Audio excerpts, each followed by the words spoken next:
அமலாக்கத்துறை தவறா உபயோகப்படுத்தப்படுகிறது. அமலாக்கத்துறை அரசியல் ரீதியாக உபயோகப்படுத்தப்படுகிறது.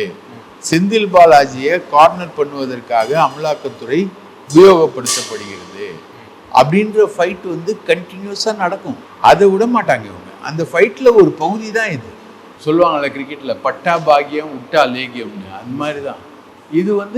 ஏன் பண்ணுறாங்க, பட் ஏன் உங்களுக்கு சக்ஸஸ் ஆகும்னு தெரியல.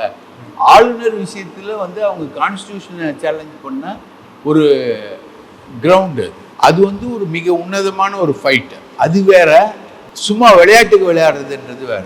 இறங்கி ஒரு பாலை தூக்கி சிக்ஸர் அடிக்கிறதுன்றது வேற, ஒரு பால் இப்படி ஆடிட்டா அது போனால் ஒரு ரன் ஓடுறதுன்றது வேற, ஓவர் த்ரோன்றது வேற. இப்போ இந்த வழக்கை பொறுத்த வரைக்கும் இப்போதைக்கு தள்ளுபடியாக இருக்குது. இனிமே திமுகவுடைய அரசு நடவடிக்கை எப்படியாக இருக்கும்னு நினைக்கிறேன். இதில் திமுக அரசு நடவடிக்கை இல்லை தம்பி, இது அமலாக்கத்துறை தான் நடவடிக்கை. ஃபைட் பண்ணுவாங்க.